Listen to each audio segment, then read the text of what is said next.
Welcome to Tub Thumpers.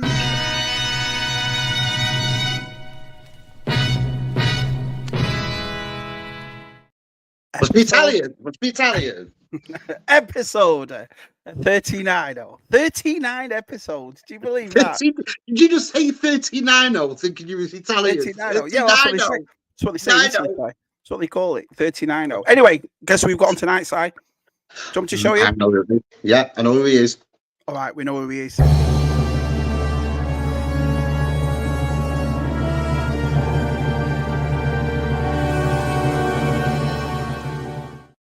Making his Tub Thumpers debut, eh? Guys. He's my fiore. Hey, pal, how are you? I'm good. How you guys doing?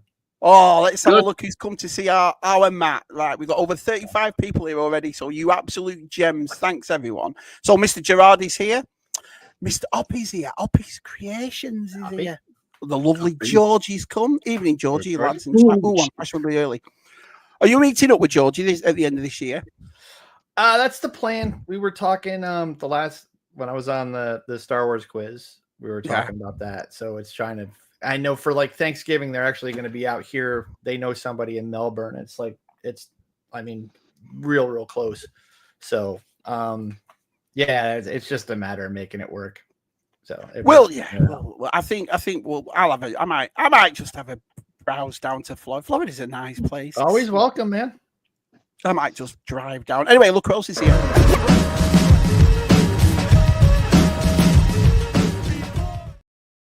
Disco Kid. Awesome. The Disco Kid. Have a great stream, fellas. Andor 2 is going to be great. Can't wait. I'm really looking forward to that one. Loved the first season. Loved it. What did you think of the trailer? I love the trailer, but did you like that music? Yeah, I thought it was cool. I mean, obviously it's not going to be in there. It's obviously it's a trailer. Just throwing in some different music. It really kind of set a mood for it. And the thing is like the music that they use in Andor in the first season. Yeah. I thought it was fantastic. I loved it. So and it's going to be similar for that. They're going to do similar music for the show. Do you know why you loved it? Do you know why you loved it? Because.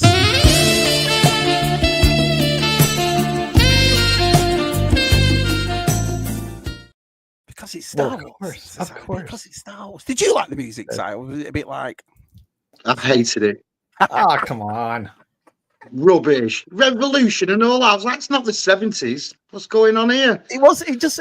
I can't wait. I know how good it's kind of cool, man. I like the song. Did watch the IGN trailer today. There's a new IGN trailer gone up for it. And it was on today. And that trailer goes really deep in. And... Scott Gilroy talking and a few little extra scenes and stuff, but the music in this one's better, in my opinion. Oh yeah, you put it up, didn't you? Like there was a thing for it. Anyway, Jonathan's here. Good old Gaforce is here. The lovely Zoe is here. The lovely Keith Knight is here. Mr. McGuire, good old Johnny Boy is here. Everybody's turned up. Ricardo, would you use that if you were a single man? Would you, Matt? Would you use the name Ricardo? You would. I'm too Irish. Yeah. No, I'm not Ricardo. My middle name's Richard. I still couldn't pull off Ricardo. You could use it though. Do you know what I mean? Hey, Ricardo. They're both like, no, you're too Irish. Way too Irish. Hey, Kieran. Good old Kieran's here. Set is here. Good old TJC. Wow. Mr. Reynolds is here. Ooh, traps and all in the child. Our Luke's here. Luke. Our Cat's here. Our George is here. Jeepers creepers. Everybody's turned up. The lovely Delvin did a good job last week, didn't he? Our Delves did a great job. Eddie's awesome. He is. What a lovely bloke. No, he's so funny as well, Matt, because I was saying to our side, these lads have been around for years, and it's nice to finally face to face and have a chat after all this time. You know what I mean? So I love that about this community where everyone comes out of the shells, if you will, and comes in and says hello. I think it's brilliant. Our Claire, hello Claire. Good old Nate. Morning Retro Tinker. What time is it there where you are? I mean, is he in Australia? He's in Australia, yeah. So it must be really early over there. Yeah. Oh, look who else is here. I am the last of the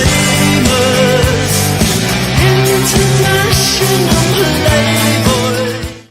The last of the international Playboys, Matt. The last of the international Playboys. No more. Last one. after Berry, that's it. There is no more. Our Martin's here. Hi, Shabby, Matt, Des, Joe. Saying hello to everybody. Brilliant. Here we go. Remember to protect your mind. Hate the mute button. You must be your question. Mr. B. Hey, Mr. B. This is awesome. Everybody's turned up. Let's have a look who else is here. The lovely Miriam. Hi, Miriam. I saw Gerard's tea tonight. I mean, delightful. So Berry's though. Berry's is doing nice teas as well, isn't he? Putting these nice teas up. Jumpy's here. It was Gerard's tea tonight that set me off. Saw Gerard's tea tonight and I thought, I'm hungry, I need some tea. Right. Just by looking at Gerard's. That's what set me off. Just by looking at Gerard's tea. I'm currently at work, but you gents have yourself a lovely time and I'll catch you later. Cheers, Jesse. Nice to see you. Epic Badger here. Whispering Delvian Sea was awesome. He has that voice though, doesn't he, Matt? He has that. It definitely worked for him. That late night radio voice. Yeah. Still. It would work though. Think about it. Hello. Well, did you guys ever watch the show Farscape where he gets? No, they were talking about this last week. Yeah. I know. It was on the Sci-Fi Channel. And it's a great science fiction show. And like I said, a lot of it was all the special effects are done by like the Jim Henson Company. So I mean, a lot of like there was one guy, one character that's actually a Muppet, and then like the pilot for the ship was also kind of it was a giant like puppet. But it looks so good. It's a great show. And I remember the first season, and then that was it. I don't remember and after the first season, it really got deep in like different things. And then, like I said, it was like because the Sci-Fi Channel kind of like hates everything that's science fiction. I mean, they almost killed The Expanse. Thank God for Amazon, they were able to kind of finish it. Yeah, Amazon. There's still 3 more books for The Expanse. I wish they would have actually finished the story because that was another fantastic show. Right. But yeah, that was they ended up finishing the story with it was a 2-part, like it was a movie. I got it on DVD. It was called The Peacekeeper Wars, and it was a good ending. You know, so it got its good ending. So Delvian says, I'm gonna go back and watch it. Delvian says, Matt and Si, I don't whisper. You're all going deaf due to age. Well, I have military grade tinnitus, so what's that? What's military grade tinnitus? All the equipment and stuff that I worked around in the military for 20 years. I have ringing in my ears that is second to none. So you don't think about it, do you? Yeah. To be like, what? What Delvian? Donut Dooney. Good evening, everyone. Hope you are well. Yeah, I'm on Donuts next week. Hey, on awesome. 22nd. I'm doing an interview with Donut. That'd be good. Let's have a look. Delvian has an epic radio voice. Keith has an ideal face. It's not very nice, Catherine. Oh, I say that all the time about me. Oh, I got a face for radio. No. You could be a model. Face and hands. God, no. Hands and face, or hands and feet. Do you know what I mean? Foot model. You don't want to see my feet, man. They could like snatch trout out of a stream. Anyway, his size question of the week.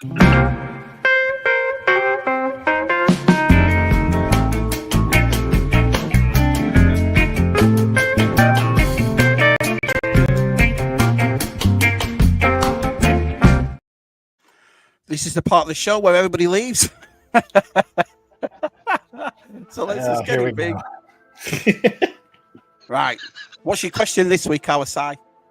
This week I'm back to the supernatural, and I've been thinking to myself, like, when we die, yeah, and we go to heaven or we go to hell afterwards in the afterlife, yeah, would it be shit if we all had to do a job? But then I thought, well, we have to do a job because there's jobs there already, isn't there? Like, somebody has to be the Grim Reaper, don't they? Somebody has to be like the angels. So when you go to heaven, what job do you want? Right. So when you go to heaven, the question of the week this week, Matt, you can start this, is when you go to heaven, Matt, what job do you want? Well, because you're not going to be a postman or anything, or you can't do any like human jobs.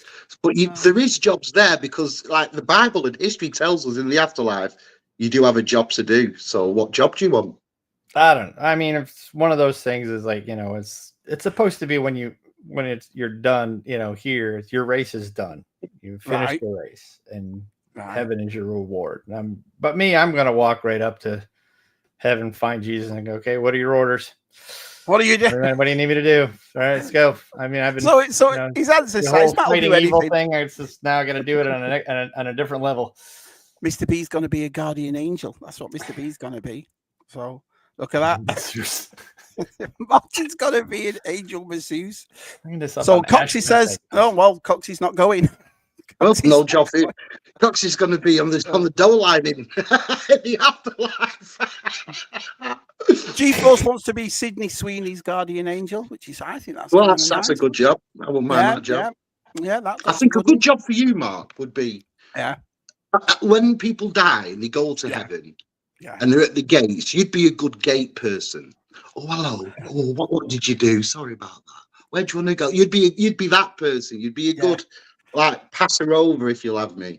I would. I'd say things like, "What team did you support? Liverpool. Oh, well, just down there. Just go on the escalator. How you go down there." Kieran says, "I want to be on guard duty at the pearly gates. I don't want any riffraff or people like that in the Star Wars prequels." Oh, brilliant, brilliant. Keith says, "I just want to be a ghost. So many people to haunt." Yeah, that's not bad. What do you think being a ghost is a job then? Is that a job, being a ghost? Oh, that's a good point. He's being a ghost. So did they send you back because it's a job? You don't know, do you? I don't know. What do you think it's like in Beetlejuice, where they just they had to sit around for a while before they could move on? Good point. Yeah. Nah, I don't buy that one. Cat night, cloud allocation. Shabby's the meet and greet guy. Hey, you're right. Jumpy says, "I will help keep everyone's pictures, images, music, and videos by utilizing the cloud system." I see what you did there, Jumps. I see what you did. Really? Man of your talent. Kevin said, "Keith's already haunting me." It's been a ghost. It's been a ghost like outreach work. Wow. That's it, Delvin. I just thought, maybe like God says, "Well, listen, I need a bit doing on the earth, so don't let anybody see you, but I'll have to send you back down for a bit." You never know. It's like what I said to you last week. If I was a ghost, I wouldn't do a castle or an old ruin. I'd do like the Playboy Mansion or something like that. Do you know what I mean? I'd put some thought into where I was going to haunt. Do you know what I mean? Yeah. Where do you want to haunt, Shabs? If you have to do it for a job and you have to be at that cemetery or that church or that horrible place, you'd sort of understand it. Because you've been sent to do a job, wouldn't you? Afterlife jobs. Can you be a ghost, Matt and Si, if you come back from the dead? I don't know, can you? If you come back from the dead. No, I think if you come back from the dead and you're human, like you're a zombie, aren't you? You're like that monkey thing. But if you come back as a ghost, then you're not, are you? Once he don't make it to heaven, probably spend time in purgatory. He's just guessing, says Mr. B. Our Des says, "I'd like to be scrumping in the garden." There you go. Proper English man there. Hiya, Palps. Oh, here we go. I would haunt everyone that ever pissed me off. That's a lot of haunting, Chief-Force. I'd be there forever. He's like, what's his name in Billy Madison? So you guys got the list. Yeah, brilliant. John, that sounds like a long list, Chief-Force. Yeah. Right, look at that. Good lad. Hey, Pod Racing, Palps. Good old Palps is here. Martin was always thinking about food. Not keen on hoovering the stairway to heaven, though. Nice jumping. See what he did there, Matt? Do you see that? Hoovering the stairway to heaven. Brilliant. Zombie Wrangler. Now there's a job. Zombie Wrangler. Brilliant. Big shot for. Starts with Martin and his Nirvana slander, Jono. Oh, does Martin not like Nirvana? Has he been slagging him off? Ghostbusters, take you all back. Oh, cheers, George. Let's have a look. Because the way some people have died for a few minutes and then are brought back to life, when does the whole... Oh, that's another question of the week, that, isn't it? Yeah. Yeah.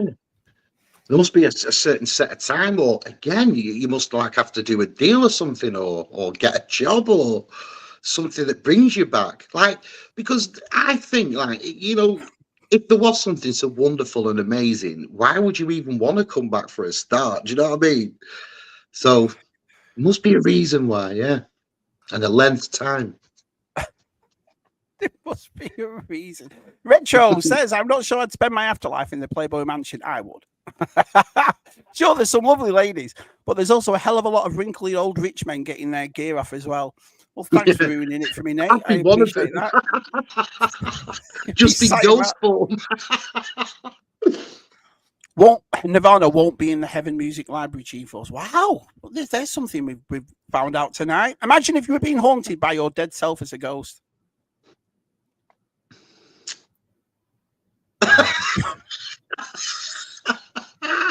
Well, I tell you what, Mark, if I die before you, yeah, I'll come and haunt you and go, it's me, Shabby Keith.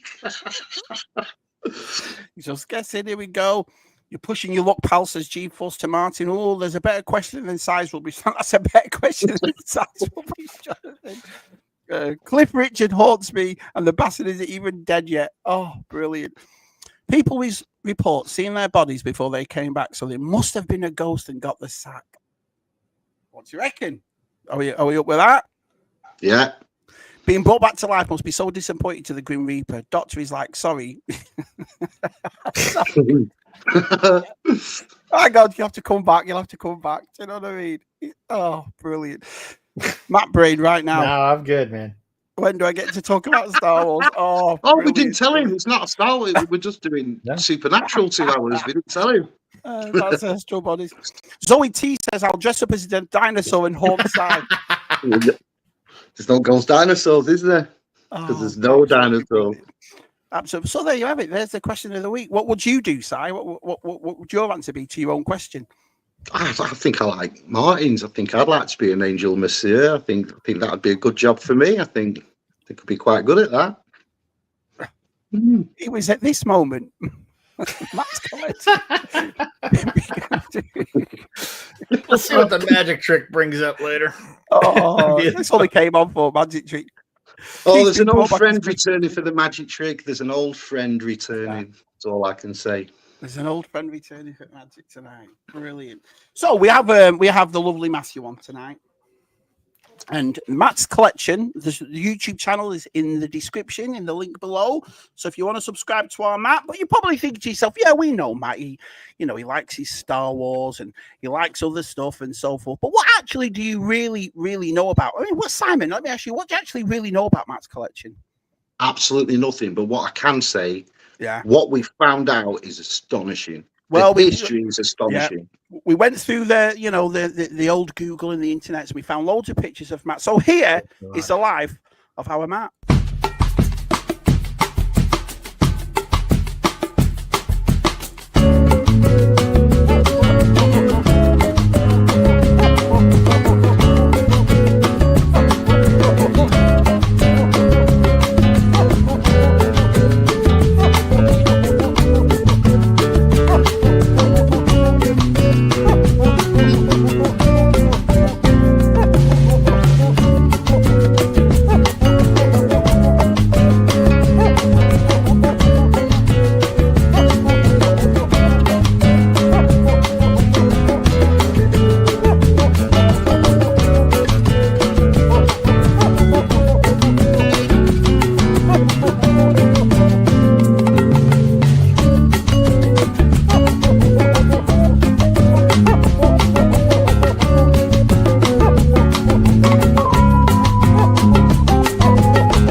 I was in the snooker final championship in the final. Obviously, he won it because.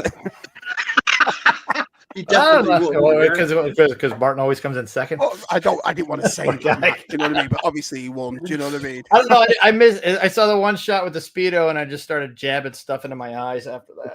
It's a true story. When I was on the holiday to Terry Miyaka, when we was at Terry Miyaka 87. That was a good holiday, that, wasn't it, lads? We had a great time. Great holiday. Do you know what I mean? Yeah. Just don't tell everyone where you stuck your spade and bucket, Matt. Right, here we go. Welcome to Coffee Thumpers, the Death and Spirituality podcast. We wouldn't normally have, but wouldn't only dinosaurs see ghost dinosaurs? Good point. I have a feeling we're all going to be disappointed with what happens after death. Thanks for that, G-Force. Nice to see you up and ready for Tub Thumpers, G-Force. It was at this moment Matt thought, I've missed EastEnders for this. Got to. So we'll get allocated as a dinosaur keeper. He has to tend to all those millions of dinosaurs afterlives. Oh, brilliant. Pap says Paul Daniels' ghost is returning to show some real magic. Yeah. He's on with me.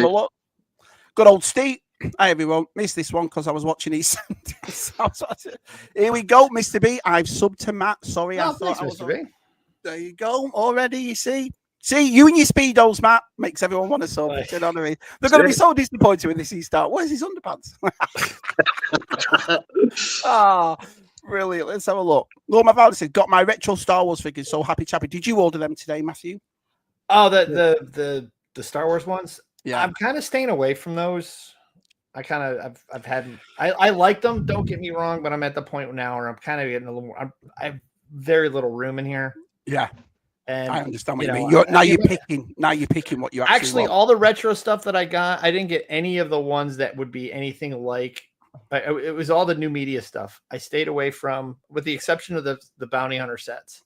Yeah, because it's like all my vintage figures that I have are the ones that I had when I was a kid. Yeah, and I didn't want to mess with that. I did get a couple. Like I got that one, like the Tarkin one, and in the board game. Yeah, I got the board game, which was fun because I had the board game as a kid, so I was fun to kind of play that with my kids. Yeah. And I got there was the Luke and the Hoth Snow Speeder gear. Yeah, which also came with the board game. And so I got to the point. I got all the trilogy. I had to get them from Scotland. My little brother, who lives in Scotland, got them all for me and sent them over because I couldn't find them anywhere here. That was and I think that's what it was about retro collection at the time. It was a bit of a nightmare, wasn't it, trying to get hold of them over here, And then when you saw them, do you remember all the Empire Strikes Back ones? They were all battered in Walmart and Target. All the cards were ruined. Well, these ones also is going to be Target, so I'm pretty sure they probably sold out in about 8 seconds, and then you're going to find them in Ollie's in 8 months. So it's just, I don't know. It's kind of weird.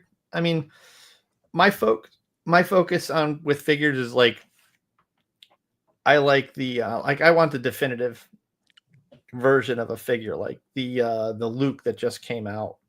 I did a video and I got over 1,000 views on my channel. I thought that was awesome. That doesn't usually happen for me. No, that's awesome. Like that. No, it was great. But it's stuff like that, like the last because I like playing the game. So it was like when they came out with this new Revan. Oh, let's make you big a sec. And he's like, this Revan is just awesome. And I love Knights of the Old Republic is probably one of the best video games ever played. Yeah. So having those is kind of cool. But I kind of want like my displays, like I have like right here, I have a shelf that's like it's the battle on Endor. So it's got the bunker in the middle. I've got like scout walkers and stuff. I got like the Ewoks all over. Yeah, Delvian had a Battle of Endor scene in his last week. Yeah. So it's a massive scene. It's an iconic scene, that in it. Well, the chapter of Endor. But it's I want everything to kind of look like it's from the movie, kind of thing. So I want the stormtroopers to look their best. Look really accurate. The Ewoks and everything. So I with that one, I got like the Battle of Hoth is up there, and then I also have the ground battle from Phantom Menace. There's kind of 3 major ground battles that you see.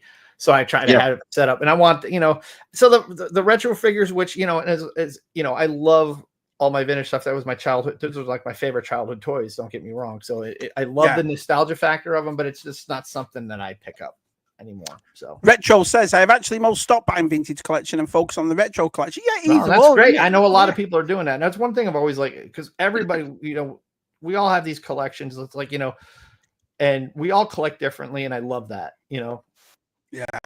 we're talking about stuff like we're even talking about Star Wars. I remember one night it was on Paul's Collectibles when he was doing the live streams for the Bad Batch, and we were just kind of talking about different stuff. And it was like one guy was on there when he was a kid. It was like his favorite movie was Attack of the Clones, and for me, that's like my least rewatchable movie of all of them. Seen it last year. It was, I mean, that doesn't mean I don't not like the movie. I mean, it's not like Highlander 2 levels of bad. Yeah, it's as far as if I'm ranking the Star Wars movies, Attack of the Clones tends to be down lower just because it's just my least rewatchable one. It doesn't mean I don't like the movie. Yeah, KOTOR was an amazing game. It's always rumored of the third game on the first or the second to be remastered. Be awesome. I'd definitely get that. Yeah, I would love to see that. They are making a remake. Yeah, it's kind of like in development hell right now. Yeah. But I'll tell you right now, Knights of the Old Republic 2, if you play it like I have it on PC. I was just kind of, it was like I was playing around with OBS and recording studio. Yeah. It was just to kind of play around with it. But I went through and I played that whole game with the restored content mod. And then there's another modification that adds like a planet that's just populated just by droids. Right. That they added into it. And I'm telling you right now, with those added in there, because Knights of the Republic 2 had a lot of really interesting stuff in it, and a lot of stuff that wasn't advertised. Like there's different crew members that you have if you search around. It's not like it's just given to you, but you can make them Jedi. Yeah. But you have to go around and you got to figure it out, and you got to unlock the force in them. Oh yeah, but I honestly with the restore, because like when it came out, because Knights of the Republic was so popular of a game. That it wasn't BioWare that did Knights of the Old Republic 2. It was a different company. I think it was Obsidian, I think. Right, okay. And they Lucas, because they still kind of fell under LucasArts for all that. But Lucas, they were like, they kind of forced them to come out early, so they had to cut some content to make the release date. Right. So the ending felt a little weird on the game. But with the restored content mod, I'll tell you right now, it's probably one of this. I put it up there is in the shrine of greatest video games of all time. Nice. It is absolutely fantastic. I was like, if you've got the time, because it's like there's several episodes and they're all about an hour each on my channel. If you got the time, block it out, or you can jump around. But I really just kind of made it look like it was like a movie. Yeah, I've seen that. Beginning and go through. So you don't see me talking about anything in there. It's really just kind of going through and playing the game and letting you watch it. And yeah, and I got copyright. Somebody tried to copyright strike all of them. Copyright. I never get a 20-year-old game, and I had to go fight YouTube for it. And I was like, I'm not trying to make money here. I just did this for fun, and somebody's trying to. Like, I was like, this is ridiculous. And mate, honestly, every time I put a video out, YouTube loves me. They call me the copyright king. Right. It's like, but the thing is, like, even like, how can this guy's trying to claim the music? And I'm like, your name is not John Williams. It's not you. My answer is, listen, if you want that 0.00003 cents, and you'll get it in about 6 months. There you are. You can have it. It's worth. I'm not even getting that. It's worth VTR to Ice Cube music just to pay Ice Cube. Yeah. Rhino Hobbies, good old Rhino, says, I love seeing the pics of retro collection figures with modern TVC figures and vehicles. I love all that. I'm a massive fan of that. Yeah, I agree with all that. I don't know who did it. I think I just saw it online, but somebody who's like got like the Jabba's Palace, or like, the Book of Boba Fett, Jabba's Palace thing. And, and they put like the vintage Jabba in it, and they went and got like a bunch of Stan Solo figures. Now that guy does amazing work. I don't have any of his stuff, but everything I've seen is fantastic. One of the lads put his new droid up this morning, and it looked fantastic. Was it Matt? Or was it Scuba? One of them put it up, and I'm all for it. Like I said, if they want to, I'm in custom furniture making, so I'd be a hypocrite to tell you can't do that. I'd do it myself as a living. G4 says out of there's 8 Star Wars films that were sci, he finds Solo the least watchable. No, I went into honestly, I went into that one. It was like I had the lowest because it was the last movie I wanted Lucasfilm to make. We already saw a young Han Solo movie. It came out in 1977. It was called Star Wars. Perhaps you've heard of it. That's a good point. So to see a young Han Solo, it was like I didn't. But then watching it, I was like, I've thoroughly enjoyed it. I don't mind. There's a couple little things. I think like like when he hit the recruiting office, just called him Solo, and that's how he got his name, was kind of dumb.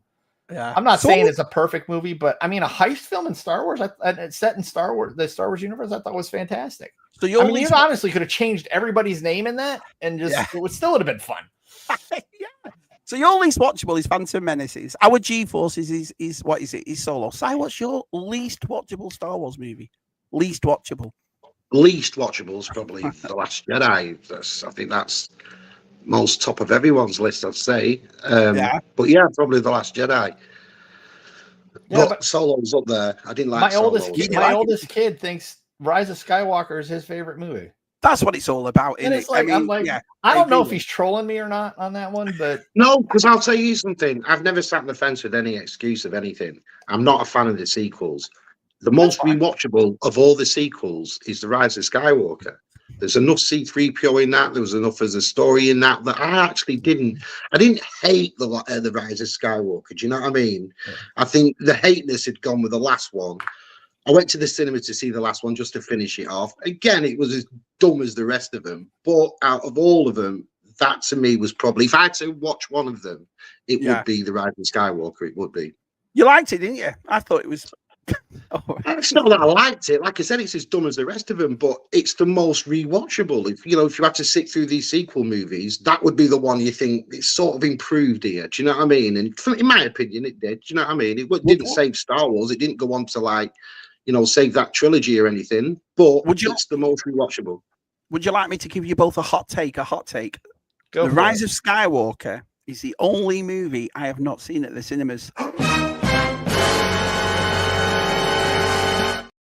No, didn't want to go. I didn't want to go. I can't blame you after the last one. I think a lot of fans did that. What did it do at the box office? About £4. No, it made over $1 billion. It made over $1 billion. It did that's the thing. It always makes me laugh because we'll go on streams, Matt and Si. We'll sit there for 2 hours. I hate Star Wars. Yeah, when Kathleen Kennedy is going to take it to the investors, we've made over $1 billion. Oh, all right. Do you know what I mean? It's like keep making them, Kathy. Oh, that fat bloke in North Carolina can't stand them. We'll stop making them. But again, my opinion on Kathleen Kennedy, I never blamed her for anything. So, you did you? Know my opinion? No. Star Wars Galaxies was great, says R. Martin. Star Wars Galaxies was such an amazing game back in the day, says R. Jono. Loved Star Wars Galaxies. I was an Imperial Master Bounty Hunter. I can't remember Star Wars Galaxy. Which one was that? It was an MMO. It was the first MMO they did.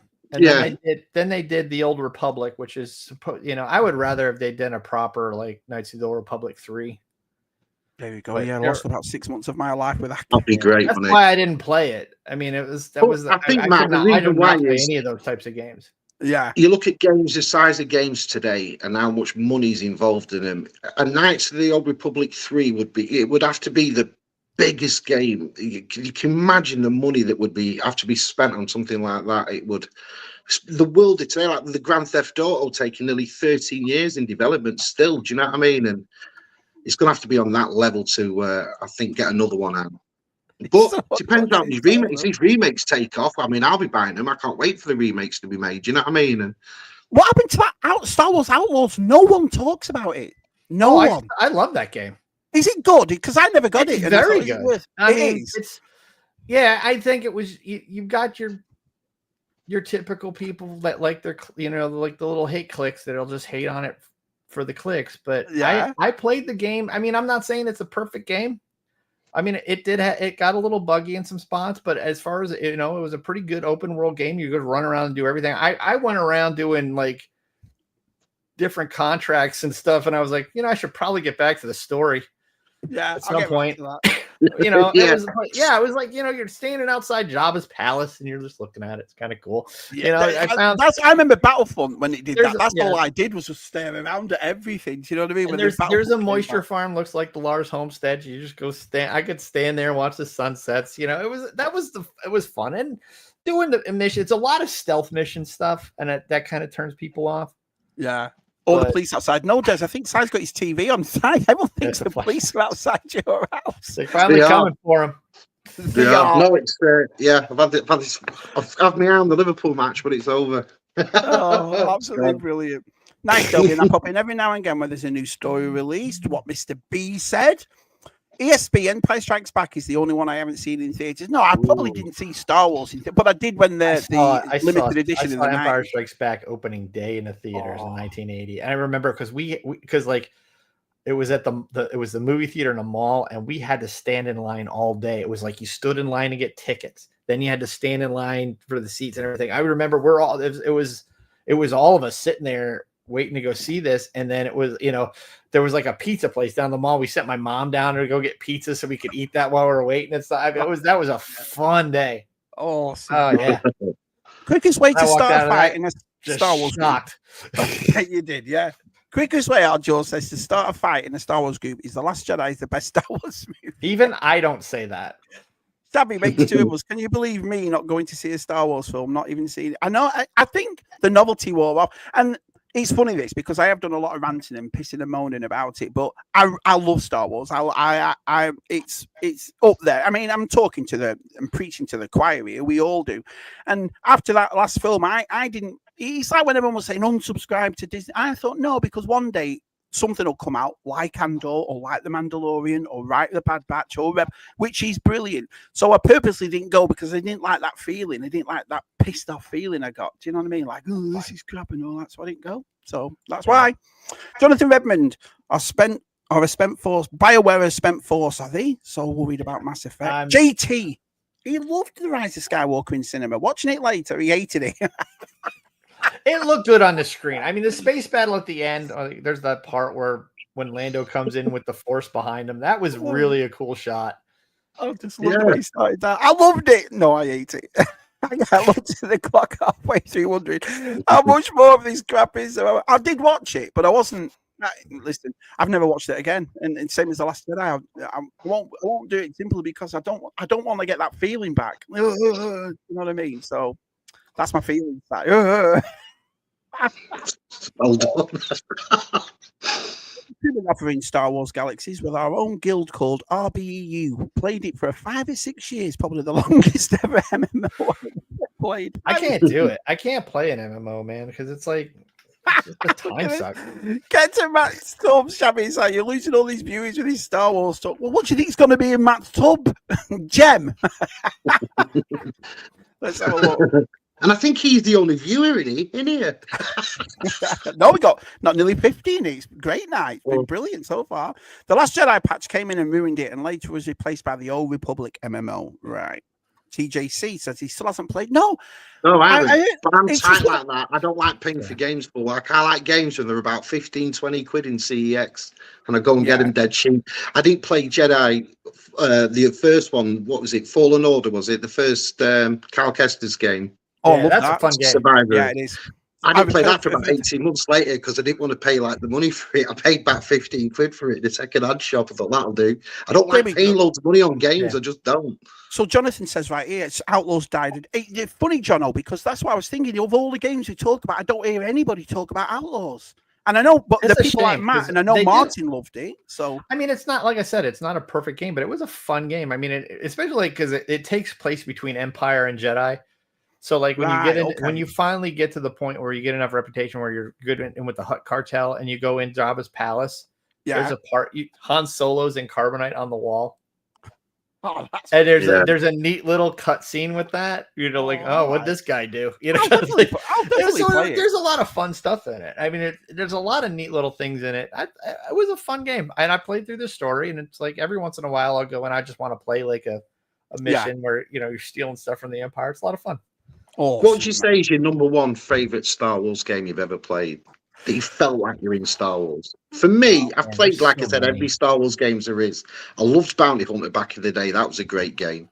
But it's Battlefront 2. I still play Battlefront 2 to this day. Which one? the new one. Okay, I like the original Battlefront. I like the original. Battlefront 2. I love those two. The LucasArts versions, not the EA versions. Although the EA versions are okay. But it was another one of those loot box. But it was another one of those loot box nightmares and buying power. I don't like that in a game. Yeah, well, that's it. When it launched, it had the worst launch of any game they've ever had. But within a year, they completely. I mean, now the game's they great did a lot of work but... to it and made it a better game. Yeah, you're right. But no one's playing it. Everyone say hello to Connor. Hello, Connor. Hey, Connor. Thanks for going on for that. Rise of the Skywalker is the only Star Wars film I fell asleep. Delvian fell asleep at that. Wow. Can you imagine having to clean a horse crap from the hull of your Star Destroyer? Yeah, that was stupid. That was stupid. That didn't bother me that much. As much of other stuff. I mean, other than J.J. Abrams can't write. He's not a good writer. No, and he's definitely not good with the third act. And that was the biggest problem. I mean, we've talked about it ad nauseum, but that's the problem with the sequels is they went in there with like, oh, we got Star Wars, we're just going to do whatever. And they didn't come up with a coherent plan to begin with. So then you start off with J.J. Abrams doing this, basically remaking A New Hope and putting it out as The Force Awakens, which was an okay movie. I mean, but it's still got a lot of mystery box bullcrap in it. You know, like, oh, where'd you get this? You know, where'd you get Luke's old lightsaber? That's a story for another time. Basically, I don't know. I just wanted it in here, so I'm not going to tell you how it happened. It's just here. Yeah, it's cheap on it. Really. It's stuff like that. Well, that's J.J. Abrams, and then you have Rian Johnson who comes in and just takes the ball. He's like the guy in football where he gets it, like picks up the fumble recovery on the 2-yard line and runs 98 yards for a safety. Yeah, he just went in he went a completely different direction with everything. And honestly, as far as movies go, he made the best one. I mean, story-wise aside, you can not like the story, but it tells its story very well. There's a lot of good show, not tell kind of stuff in there. You know, the cinematography is fantastic. The pacing in it's great because, I mean, that's one thing. J.J. Abrams just goes at such a fast pace that you don't get the minute to think about what you're watching until it's over. And then it's like, you know, you don't know what to think about it. But he did. You can disagree with the story all you want. It's like I said, it's not the story I would have told either. But it was, you know, as far as a constructed movie, it's the best built one of the three. And then then Jar Jar comes in who can't write a third act, and now he's trying to finish the story, and he's going to go, no, I wanted it to go this way, and you guys didn't listen to me, and it's like, you know, now you're rebuilding Kylo Ren's helmet, and you know, which looked kind of cool, put back together when the chimpanzee put it back together, but it was just it was kind of a hot mess, and it couple that with the fact that Carrie Fisher died, and she was supposed to be a really big part in that movie. Yeah, and it's like that was just it's sad, you know. But again, it's my oldest kid's favorite movie, so.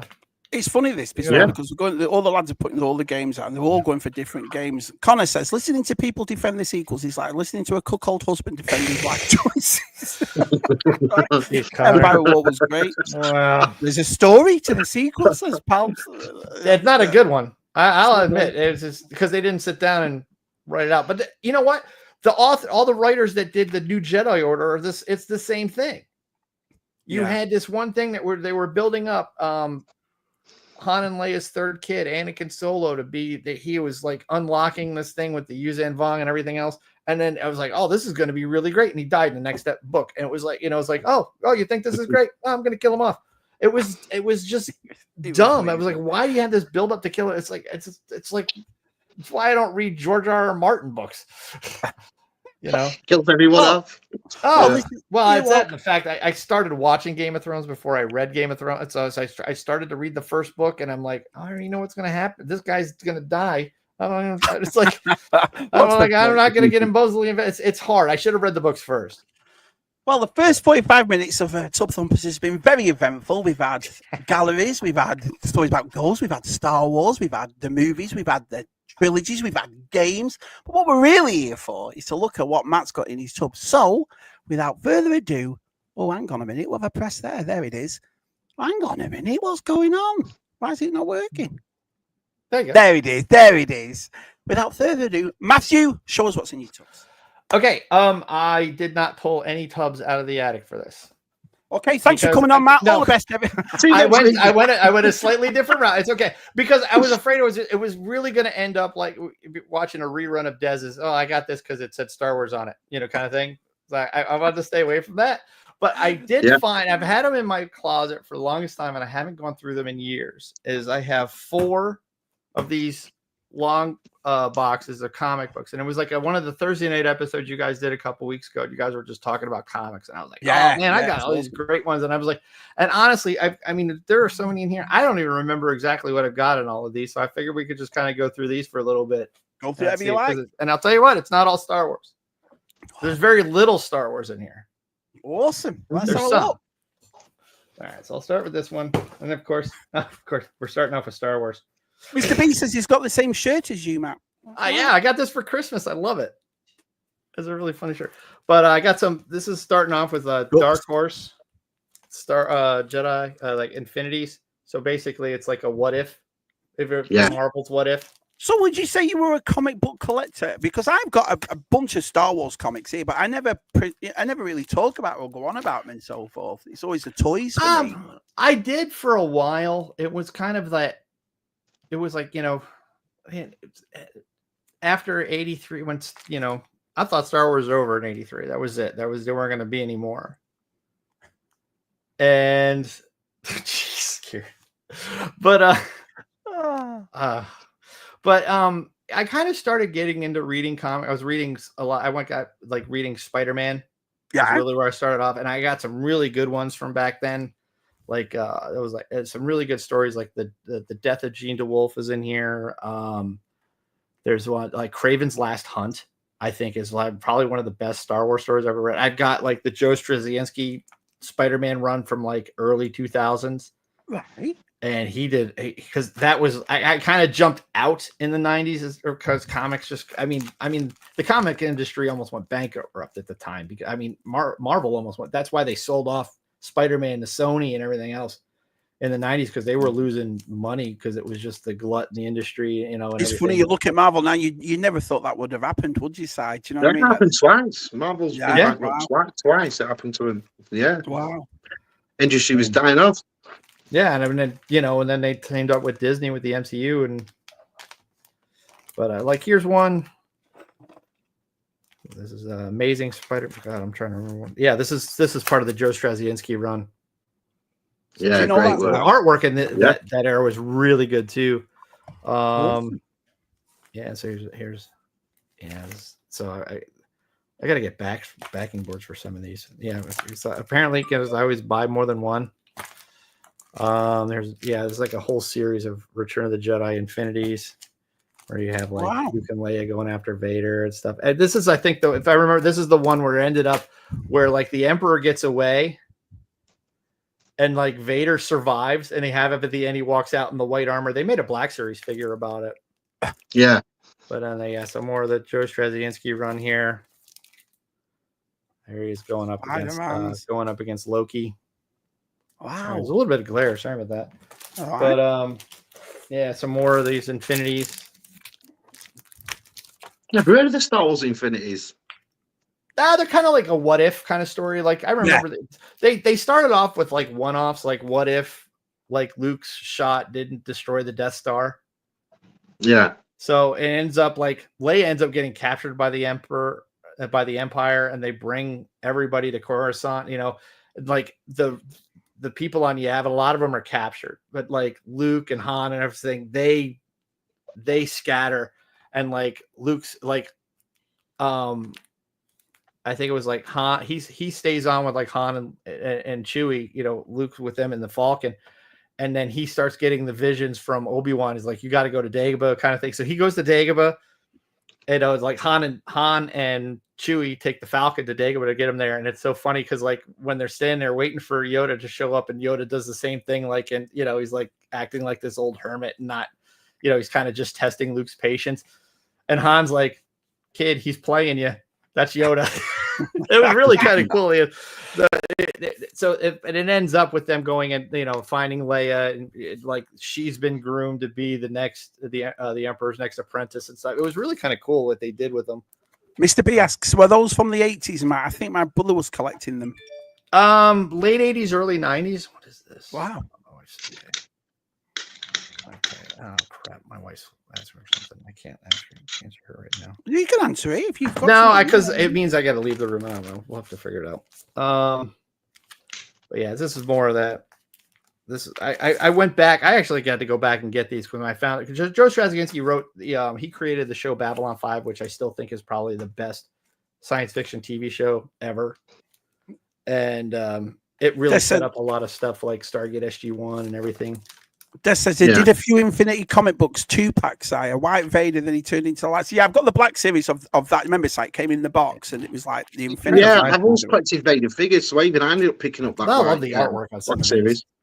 Yeah, so there's a lot of Spider-Man because that was the one comic I really was consistently into with Spider-Man. Do you still buy them now? No, I haven't bought comic books in years. But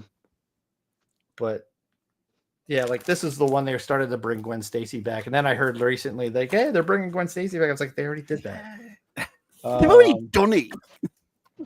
Oh, here's one style probably like I don't know. They did a crossover Spider-Man and Batman. I own that comic. You got it? Yeah, it's pretty cool.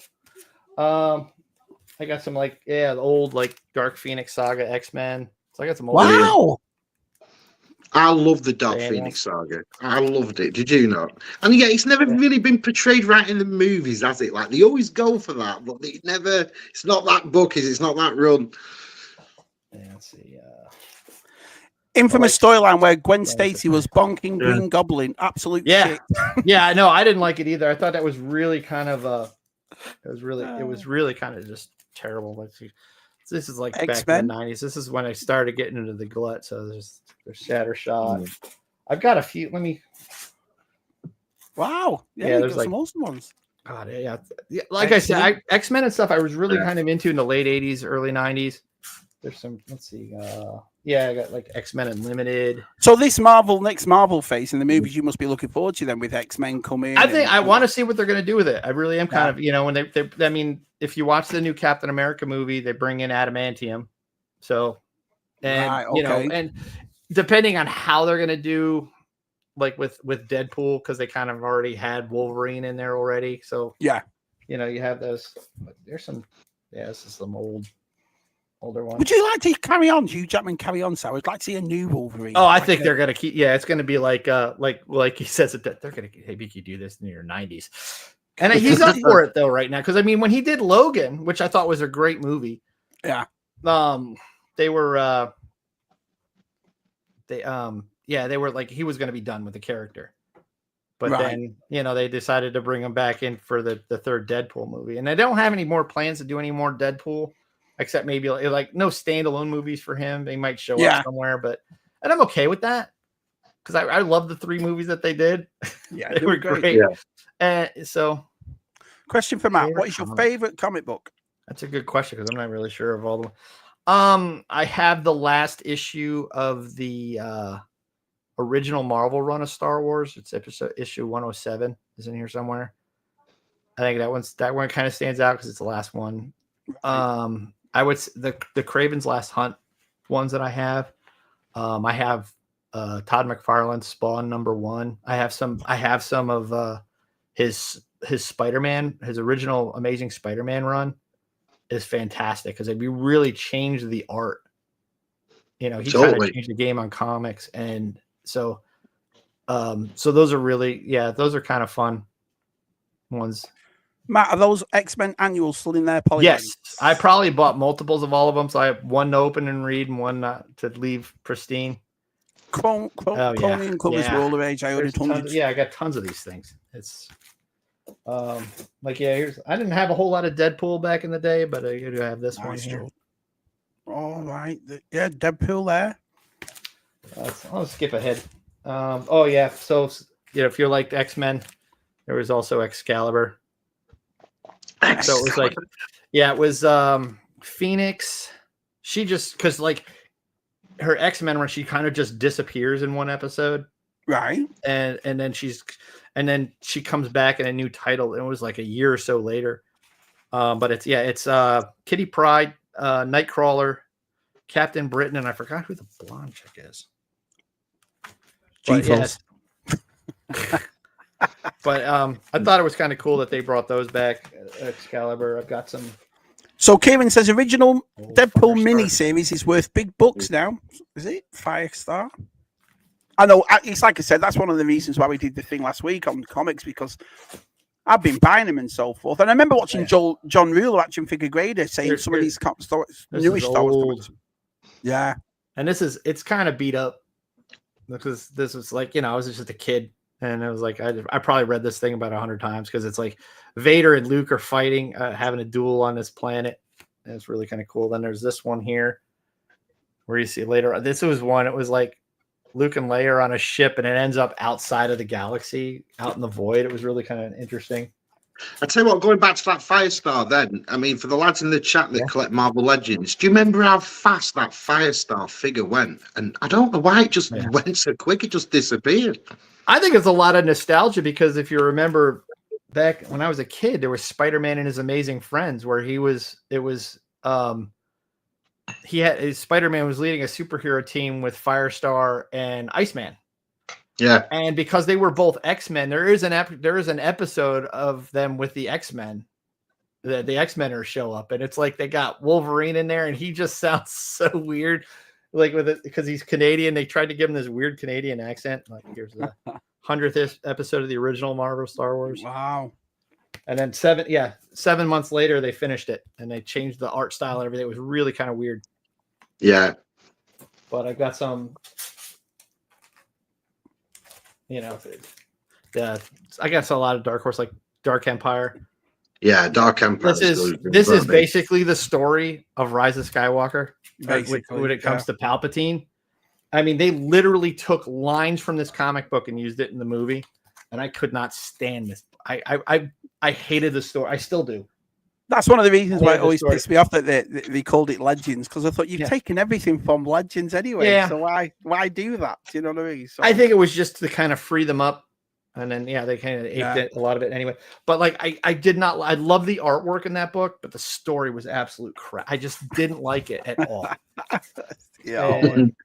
I got the whole thing. I've got doubles of all of it, because I got the old. So Andy Lemire says Dark Horse Comics is close to him if everyone wants to come for a visit. Nice. I didn't know they're still doing it. Oh, here we go.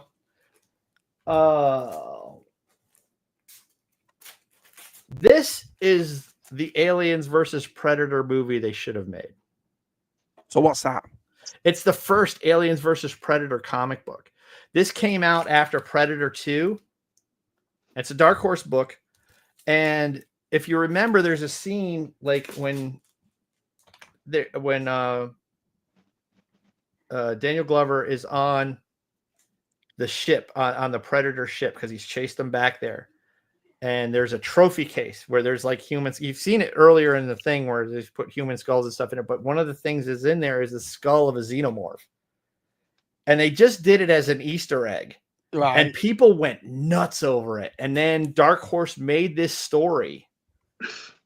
And it's set like more in the time of the original Alien film, where we're colonizing planets and everything else. Well, we colonize, like humanity colonizes a planet, or the Yutani Corporation does. And it's like there's a 10-year cycle where like the predators, it's like a rite of passage for like young predators, like their coming of age ritual is they seed this planet with xenomorphs, and the young predators have to go and hunt them. Right. Okay. And so, but the thing is like the Yutani Corporation colonizes this planet at year 7 in that 7-year cycle. So they've been there for a few years, and all of a sudden they're caught in the middle of all this. And it was really well done, because you get they're fighting off the aliens. All of a sudden the predators show up, and the predators just start killing colonists left and right. And then there's like this one seasoned guy. And if you notice, I think if you see it in like one of the Predator, but I think it might be Predator 2. There's like one of the, like at the end, there's like all of them show up. There's one, he's got like this lightning bolt on his forehead. And basically what it is this one girl survived. Well, there was a bunch that survived, but this one, she was fighting with this one. There was like the one predator. He's kind of like, like the lead instructor kind of guy. And she's fighting with him, and they kill the alien queen together, but he's fatally wounded. But the last thing he does is he breaks the finger off of the alien queen, and he burns a lightning bolt into her head, so that if she stays there, because she decides at the end she stays there and she's got the whole planet to herself and she doesn't want to leave. And they have like at the end, it's like she knows it was, so if the next time the predators show up, they'll see that and they will recognize her as one of them. It was kind of a neat ending for it. It was a great story, and all the Alien versus Predator movies we got were so terrible. It breaks my heart. They had this horrific story. It's like it's written for you. Predator Spring Break sounds intense. Oh, jeez. They were good then, though. And the only Dark Horse comics I came up with the Aliens one was the Aliens versus Superman. Yeah. I got all them comic books in that in here. Dark Horse. Oh, yeah. Well, then it comes up with Batman versus Predator. Yeah, that one. Yeah, that was good. Yeah, because Batman never loses. I got some only to Judge Dredd. I have a Batman Judge Dredd. Did he lose to him in that? He's always gonna do, isn't he? I love Batman more than anything in the world. This one, Judge Dredd's the hardest. I mean, because I don't have a whole lot of DC, but I probably got this just because I love the cover. Great Bolland cover. That's why best Batman artist ever there on that cover. Jonathan says, Steve Necker made a figure of a ton of those characters from those Alien and Predator comics, right? Okay. Death of Superman. Yeah, the Death of Superman, which lasted, 3 months? Wow. They nicked the Alien blood scar from the woman idea, the first Alien versus Predator movie. Did they? Wow, I didn't. Spawn. Yeah. Spawn #1. Did you ever get into Spawn side? Sort of. It wasn't really again, I was a big DC fan at the time, and like George says, 2000 AD, and all the characters weren't coming close. Spawn was a great character, though. Batman fights everybody. Yeah. All these crossovers of Batmans, like you see here, I do have all them. Judge Dredd messed up Aliens, Predators, Terminators, and Batman. They're just like, I got into back in, this was in the 80s when they went to the 2099 stuff. So yeah. Duped. I started with, because it started with Spider-Man, and I've got that one in here. It's probably with all my other Spider-Man. Did you look specifically for those chrome kind of covers? Because you've pulled out a few of them. I think it was just at the time they were coming out with them. So it was just at the right. So you I'll get those. And then of course, then there's ultimately, if you read this, you were kind of disappointed in Infinity War. No. This is the original Infinity Gauntlet when he gets it and he snapped to have, his motivations in the MCU are a little different than, because in the comics, he's just a nihilist. And he's courting Lady Death, and he kills half the universe just to impress her. I know absolutely nothing about Spawn. I've seen the figures and they look fantastic. If you have HBO Max, there was Todd McFarlane actually did a series, an animated series that's really cool. And it really kind of goes into the comic, and it's a lot of it is there's like this. There's a serial killer that he's chasing down, and he uses because he goes after kids, which it's really kind of, it's a very dark book. Yeah.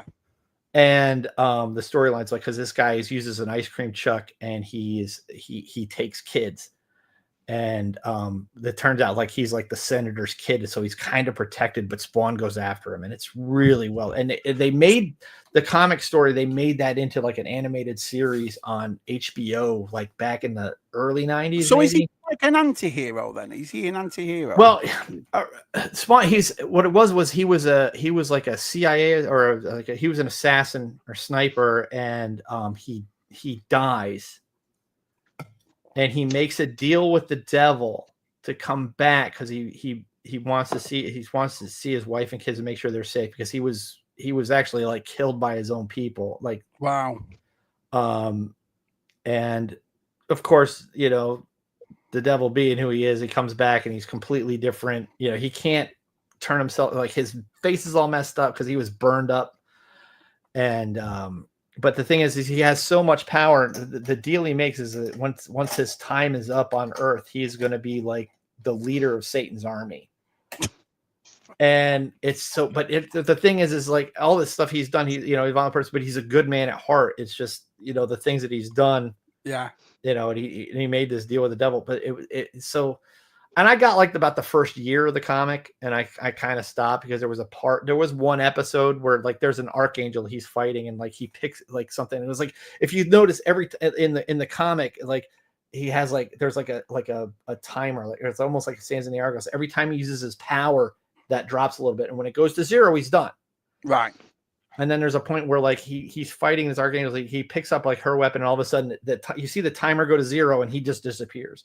And then he was like in this like limbo place, and it was like there was a really big statement about, because he went, Image Comics was this new independent comic company, and he's like blasting DC. It was like this whole trying to be meta thing, and I thought it was kind of dumb. And I just kind of was like, you know what? I've got the first year, I'm gonna stop here.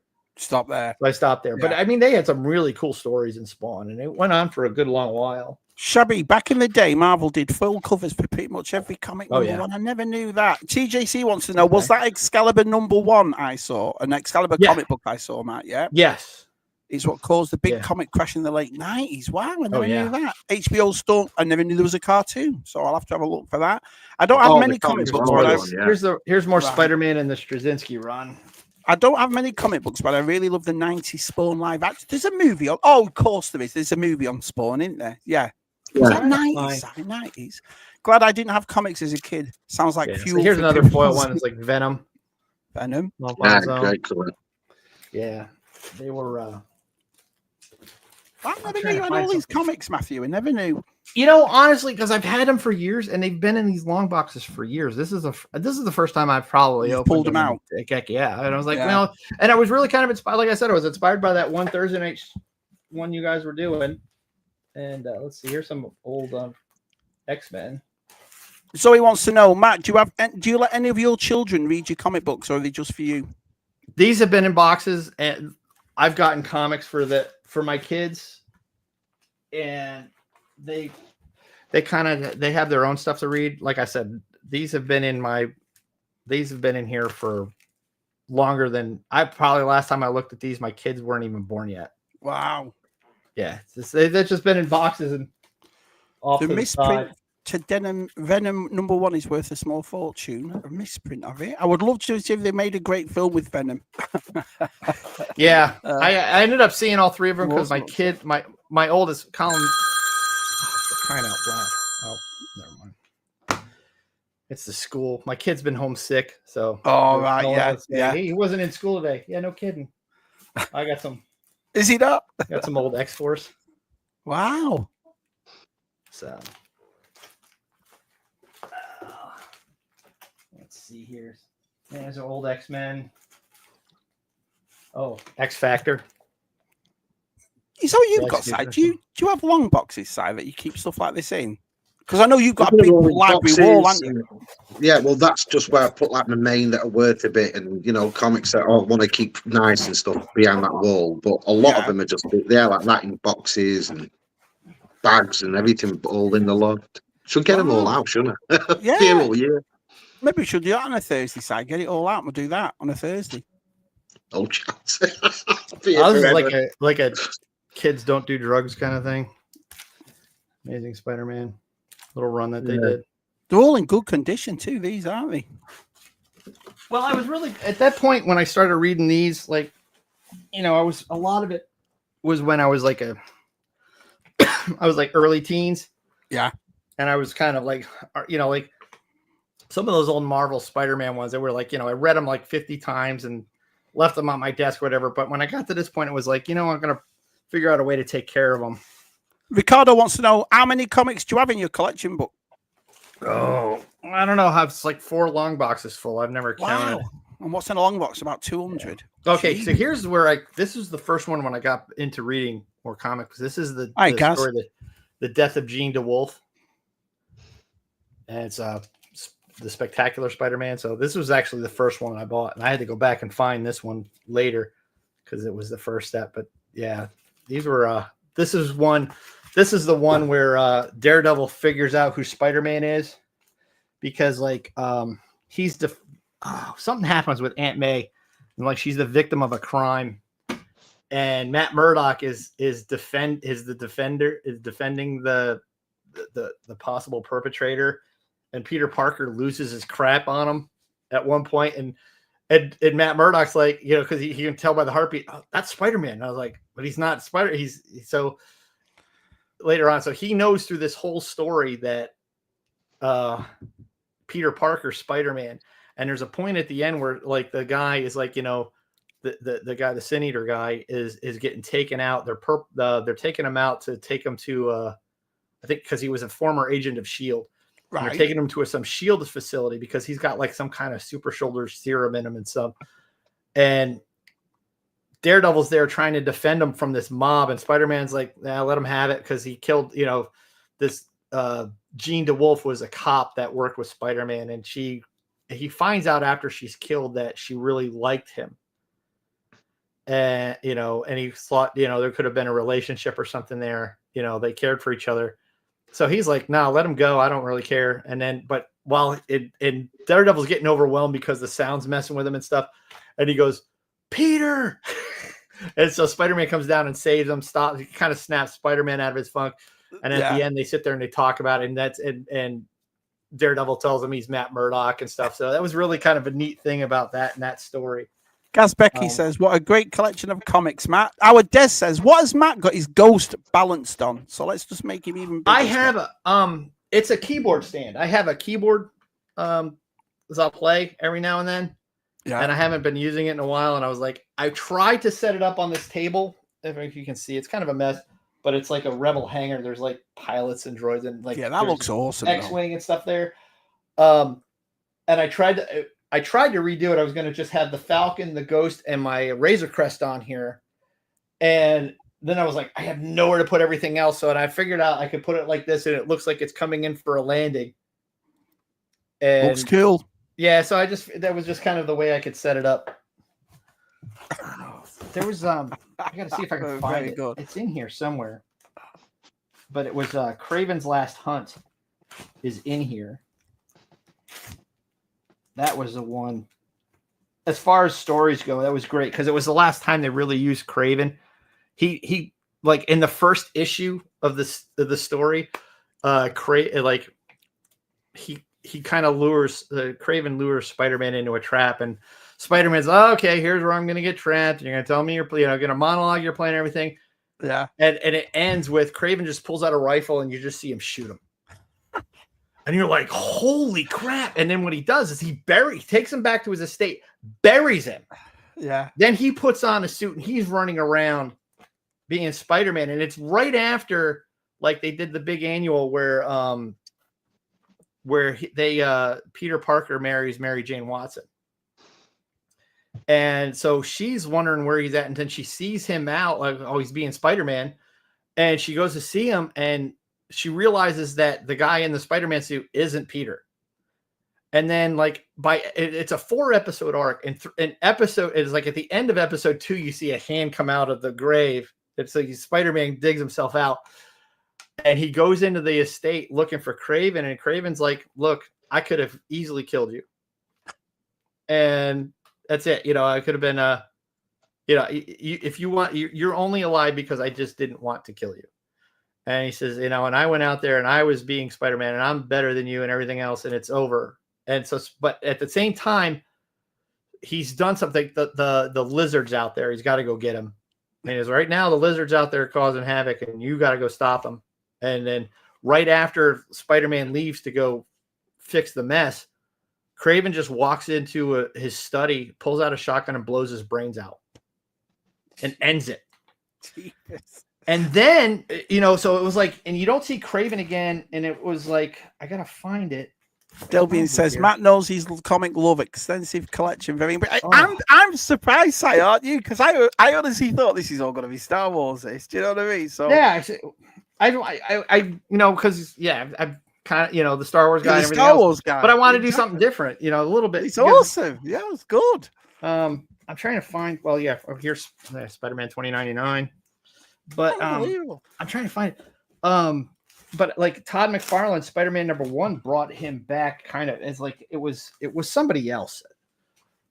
It was some like voodoo thing, but Spider-Man has a vision of Kraven and like half his head's gone. It's so sick. Let me see. It must be in this one. Most of the ones I have here are Spider-Man. This is gonna be. Oh, it's backwards. I suppose this is different for you, Si, because you'll be watching this going, yeah, I know this and I know that story and I know this thing. And I'm like, wow, this is awesome, you know? That's it. It's just a shame. There's so many of them now. Yeah. Wow, Marvel Saga. Oh, I guess yeah, these are some really old ones. This is also when it was getting. I just like it when there's a nice blending comics. But yeah, so there's like I really liked the what ifs back in the day. Yeah. Oh right, so that Disney Plus thing is actually from the comics. Then it's I never knew that. I never knew that. Stan Lee made the what ifs. Right. Okay. Right. Like I said, when we did it on ours, he even did it for DC for a short run. Yeah. Like there was one. It was kind of like a Next Men knockoff by Marvel called Cyforce. So did you go out purposely buying specific themes then, like Spider-Man and Batman? Because we were talking to Super Awesome and he'll just go out and buy anything. Yeah, I was, for me, it was very specific. Yeah. I would read, I loved Spider-Man, before Star Wars. It was like, I remember there was a show on PBS called The Electric Company, and they always had a bit, like they had a live action, like Spider-Man story. And, and it's like, it's funny because like a very young Morgan Freeman was on this show. Did he go? Yeah. I've always liked Spider-Man. Yeah. I do not have any Ant-Man comics, though. Ant-Man wasn't really my thing. I mean, unless it was like he was like I have a handful of Avengers. So that one, and especially back then, like, Ant-Man wasn't that, pardon the pun, but he wasn't that big a hero back then. Yeah. He was kind of relegated. He wasn't really like a top tier Marvel. Yeah, Zoe loves Ant-Man, doesn't she? No, and that's awesome. I mean, I love the Ant-Man movies that they did. Here we go. Mr. B said I made a couple of what if Star Wars. Did you? Oh, yeah. Let's have a look. Zoe, are we getting the Lego Civil War set with a large Ant-Man? Says G-Force. Kevin Bull said, what if Spider-Man joined the Fantastic Four? What if Wolverine killed the Hulk? What if Jane Foster became Thor? Oh, right. So the Jane Foster thing in there was one that I got. One of the first what ifs I got was like, what if Spider-Man had stopped the guy in the hallway? And he goes on, he doesn't become a crime fighter because Uncle Ben doesn't die. He just becomes like this big media star. And it was really kind of weird. But yeah, there was like ones that were like, what if, like, it's weird is like in all of them, Frank Castle always becomes the Punisher. Right. No matter what, he still becomes the Punisher every time. Although Spider-Man, he did do the Future Foundation really with this Fantastic Four, didn't he? When he had his white suit, the 4 on it, it was such a cool suit. Well, I remember there was a Spider-Man comic where because it was one thing. Peter Parker's like always having trouble paying the rent, trying to keep a job and everything else because he's got to be Spider-Man, right? And he realizes like the Fantastic Four, they're like, well, they're well off and they're just superheroes. So he shows up. He goes, I want to join up because let me come in here. I'm going to get in on this. The original Ant-Man Henry Pym story was a Marvel horror story about a man being trapped in an anthill. They brought him into the Avengers. I didn't know that. Do they still make these what if comics as well? Are they still doing them? What ifs? Honestly, I don't know. Marvel. No clue. Wouldn't tell you. They should. I mean, it was really. I mean, it's funny because like Watu the Watchers and all of them because it's just like the show. That they did, the animated show that. That's that little alien fellow with the big bald head, isn't it? Yeah, he's the one. And there's like it's like in one. I think it was in the second Guardians of the Galaxy where like it's the Stan Lee cameo where he's sitting there talking to 3 of them, and that was like the joke was like he was actually one of the Watchers, the Stan Lee's character because that's why he's showing up everywhere because he's there observing. See, that's for diehard fans. I would never have got that. Never have got it. And that's why I always thought that Ant-Man 3, that Quantum Mania, got a bit of because it felt like a Marvel comic. Ant-Man 3 really did to me when I went to see that. Yeah, I really liked that film. Everybody hated it, didn't they? This is the what if of it, but I do have the one that where Captain Marvel dies. It was in the 80s, and like because in the story in the Marvel universe, they kind of went a whole different route with it, like with Carol Danvers and stuff, where she got her powers from the space stone. But in this, it was these bands on his wrist. They're called the Nega bands. And in the actual story they did was he got cancer. The Nega bands gave him cancer, and it was inoperable. And this is like in the 80s where it was like it really was kind of a big cancer awareness episode thing, but he dies of cancer, and they have like every hero, even villains, show up to like pay their respects to him at the end. And it was really kind of, it was really kind of a neat thing that they did that. And then but they did a what if it didn't happen kind of thing. Yeah. And but that was one of the few that, like, for far as I know, he stayed dead kind of thing. It wasn't like Superman where he was back 3 months later. I'm all right. Yeah, the death of Captain Marvel was that was a big deal back. It was like 86, I want to say. It might have been a little earlier than that. Wow. But, unbelievable. It's kind of neat going through these because, like, you can see how, like, the art styles change on a lot of them. Yeah. I'm trying to find it. It must be in this one. I must have skimmed past it, but I have, like, it was Todd McFarlane's Spider-Man #1. There's a Web of Spider-Man. That's 2099. I don't know where it is. I know it's in here. Oh, here is beating up She-Hulk. She-Hulk. I'm very impressed. I never thought you'd have all these comics. Oh yeah, this is from way back in the day. I'm trying to think where it is. You'll be like that though soon, Mark. After a few years, you'll be like, look how many comics and graphic novels I've got just by picking them up and grabbing books that you only just picked up this weekend, didn't you? So yeah, I think it's because of people like yourselves, like you and Jeffers, and now obviously Matt and John, and I've always said it. I like to learn off everybody, so I've been picking up all there. Todd McFarlane, Spider-Man #1. This was there were multiple covers for this, and I got them all. This is the gold one. There's that silver one I just showed you. Yeah, man. And there was. They introduced Captain Marvel. Somebody didn't last, so now Miss Marvel has become Captain Marvel. And Zoe says, "Is there a particular reason why you gravitated towards Spider-Man?" As a kid, I really liked him, and it's because he was like the little nerdy kid that just got superpowers kind of thing. Yeah. But it's the whole, it was really kind of like he was different from everybody else because, you see the Fantastic Four, they save the day. They're always the big heroes. Spider-Man could save the world. He was like this big Nexus character. He'd do all these things. And it was like, everybody would be mad at Peter Parker because he missed the party or he missed something, or he could, and all of a sudden he couldn't make his rent. It was like so. It was more close to home. It was really it was very rare for him to ever get the win, and I really, it's like you kind of empathize with that. That was the genius of Stan Lee, though. When he created every character that he came up with, he gave them two powers. One was a great power, and the other one was a massive problem. And every single Marvel character has it. Fantastic power, but a massive problem to go with it. And Peter Parker's problem was he was a teenager, wasn't he? What's it like? Iron Man almost died of alcoholism. Yeah, and because of the shrapnel going to his heart, and it affected him, and because he's a war dealer. So they've always been a little bit dark then, side these characters. They've always had like DC, like if you look at older DC comics, like Batman in like the 50s was extremely dark. It was like, just violent. The parents wouldn't let their kids buy it. It was that dark. Wow. And then they kind of went the other way, and you end up with the Adam West style Batman for a while in the 60s.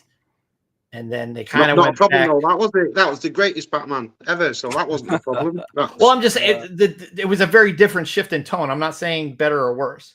Yeah. It was definitely a different tone, but then you come back and like in the 80s, and I have it the trade paperback of it, but it's the Frank Miller's Dark Knight Returns. So they kind of went back to Batman being the Dark Knight kind of thing, and so it was it's neat to see that evolution over time. And then I'm kind of hoping that comics, like I guess now it's like they're just so woke. It's almost not worth reading a lot of them. So it's like I'm hesitant to even try to read comics again. I think that's what it is. It puts people off, doesn't it? If you don't go in a fantasy or an escapism world, people are like, oh, I'll get it when I get it, But so, I understand that. But for that Spider-Man run, I have all the ones that Todd McFarlane did, and I read on because like after him, who took over after him was I don't know if it says. Well, that was Eric Larson, wasn't it? Took over Todd McFarlane. I think it was Larson, because he followed him in Amazing Spider-Man too. Yeah. And then he went back, because they gave. Well, his artwork was extremely similar. At the time, I used to get really confused whether it was McFarlane, whether it was Larson that did it. And over time, I realized that Larson just improved on the superior art that McFarlane did for a longer run. But you're right what you're saying. McFarlane, when he took over Spider-Man, everything was changed from that day. Do you know what I mean? The way Spider-Man was drawn. He created Venom, and they. That's one of the things why the movies have never worked, like Spider-Man 3 and the Venom movies and stuff. It's never worked because they don't realize that they took a lot of time to build that character, because they started off with Eddie Brock. He's like this rival photojournalist, and because Peter Parker was always getting these great shots of Spider-Man because nobody knew Peter Parker was Spider-Man, that he so he was trying to figure it out. So he did something like he like made up a story or something about Spider-Man. It was a complete lie, but so it gets him fired from the Bugle. And, and then like there's, you see other parts where he's just really just down and out. And then it was like, at the same time, this is when Spider-Man has the symbiote suit. And they go through the whole bit of him getting rid of that within the, realizing that the sound affects him. So he goes to the church, and then when the bells are ringing, it gets it off. Yeah. It gets it off him. And so he goes home, and then you don't hear about anything about it for it was a couple of years. You think it's just over. And what happened is like Eddie Brock was in that church, and he was about to commit suicide, and the symbiote finds him, and they bond over their hatred for Spider-Man. But the symbiote knows Peter Parker, Spider-Man, so now Eddie Brock knows, they created the perfect villain for Spider-Man with that, because Eddie Brock now has all the same powers as Spider-Man, and he doesn't, because the symbiote was part of Peter Parker, it doesn't set off his Spidey sense, so it puts Peter at a disadvantage in combat with him, so he's got to keep outthinking him every time, and every time that happens, it's phenomenal. And then later on, they bring him back, and then they were able to, after Eddie Brock was in prison and his cellmate was Cletus Cassidy, this serial killer, and he ends up with a symbiote. Like what happens is a symbiote comes and gets Eddie Brock out of prison, but it doesn't realize it leaves a small part, like a child, behind. Yeah. And that becomes Carnage. And it was the way they set those up, that's why I was like, I'm looking at the movies, I'm like, oh, these are not going to be good. Yeah. And then they, the thing was like a lot of people went and saw the first one. And I think, Tom Hardy is really great. And I think, I feel bad because he's kind of tied to it because he played it, but the writers really kind of did that wrong. That movie, and I knew it wasn't, but the first one made a lot of money. So then they Sony misread that and decided, we got to make a sequel. Well, let me ask you both something. Was there humor in the comics for Venom, or was it not like the movie? It wasn't. It was very dark. There was usually kind of some funny stuff. Yeah. But because not, he has don't watch them films, Mark. Them films, right? That's what I'm saying. Yeah, not the films, but the comic book. Eddie Brock is kind of funny.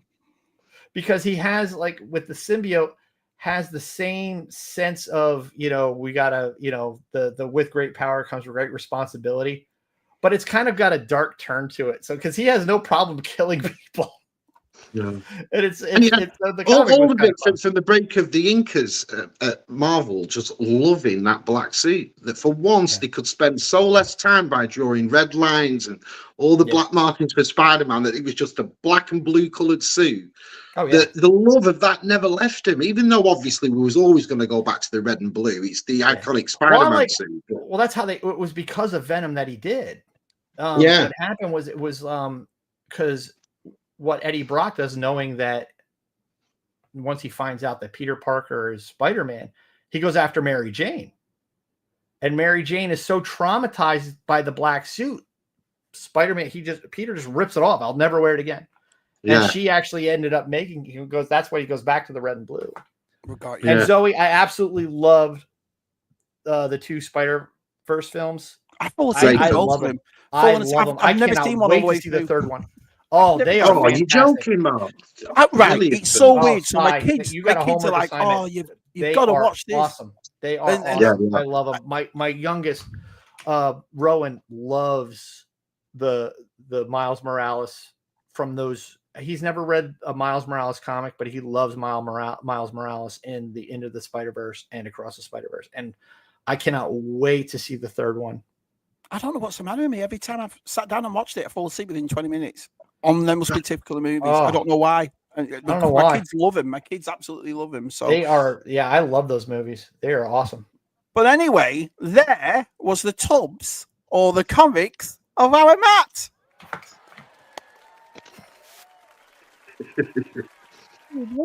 Absolutely. I would never have thought for 2 minutes you'd pull out all them. That was fantastic. Brilliant sight. Unbelievable. Yeah. Stuff like that I find. I love doing Tub Thumpers because I honestly thought it's got to be Star Wars, then Star Wars. I kind of wanted to do. Yeah, I didn't want. Like I could have pulled out some stuff that I have up in the attic. Like I have but it's like I have the entire Power of the Jedi line carded. Yeah. Or I have all of the. I have a lot of actually I opened a lot of the Revenge of the Sith stuff, but I mean, I have a lot the episode 1 line. I have all of them carded. And amazing, everyone's impressed with your collection. Hey, look at this, everyone's kind of expecting to see that. So I was like, I haven't looked at these in a while. It'd be kind of fun to do. So, loved your breakdown. I'm really glad you did. It's like I said, I've enjoyed it. I've enjoyed learning. I've enjoyed listening to it. It's been brilliant. Yeah, look at Zoe loved your breakdowns. Yeah, everybody did. As a boy, my first underoos were Spider-Man. Thanks for that. There's some mental image we're not going to get rid of. Well, talking about mental images, here's something you might like.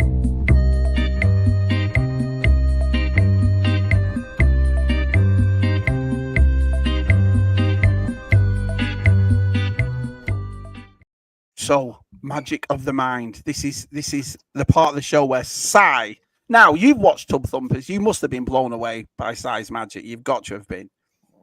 Well, okay. There's blown away, and then there's blown away. Well, this week, Sai is going to blow you away, right? So, Sai, what is this week's magic of the mind? Well, you're totally wrong, because this week's magic is a return of Colin. Colin's back, right? Colin's back from his long journeys, and while he was away, he went to India. Graham. It's called Colin this week, and while he was away, he went to India, and he learned this secret rope trick. Right. And it was a rope trick using an invisible rope. So he said, "Can you come on tonight and show you the rope trick?" I said, "Of course you can, no problem at all." So this is his rope trick. So he's on my finger here. Now, this is the invisible rope trick that he's got. He's going to throw his lasso around this other finger, right? Yeah. So after 3, are you ready? Yeah. 1, 2, 3. Have you got him? Right, yeah. He's got it. Right. So to prove his rope is around my finger, he will now pull it and show the strength of his... Look, no rope anywhere. Look, can you see? Yeah, we can see. Watch Colin here.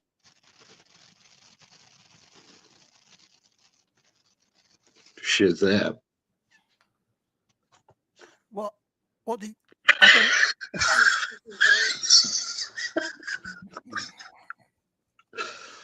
Oh, the pigs are coming back. I can't believe it, Colin. They didn't even see the trick.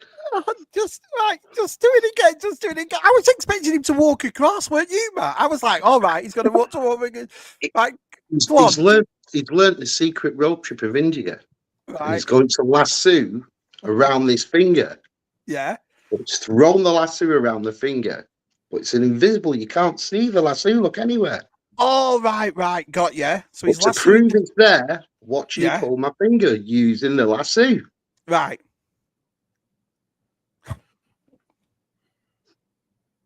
Shazam.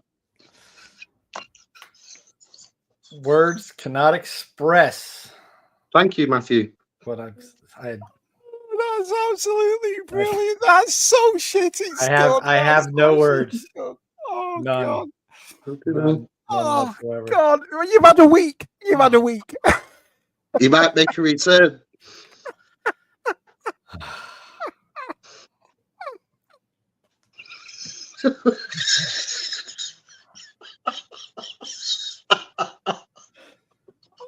I should have before this started. I should have. Colin has a magic kit.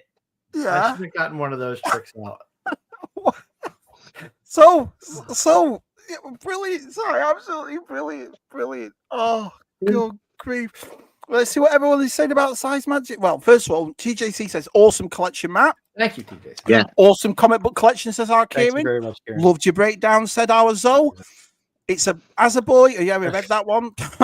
Superman has been fun. Thanks, great Andy. fun. Yeah, I've enjoyed it. Really have. It's been good fun. Our Gaz says, thanks for showing off the collections and your comics, Matt.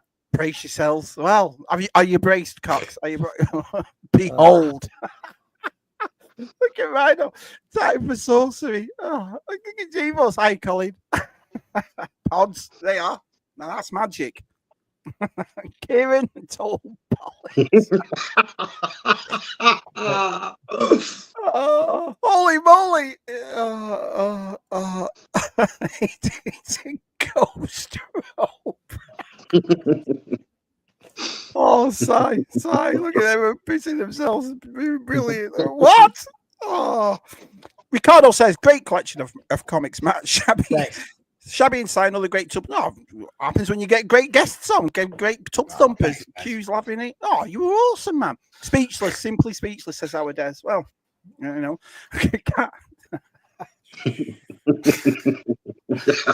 Shabby, do it again. The lassoing skills are unparalleled. Well, Graham couldn't come back for that, so Si had to get Colin instead. Colin is a genius. The strength of Hercules. Oh, look at this. Si, one of your best yet. It was so bad. It was brilliant, Si.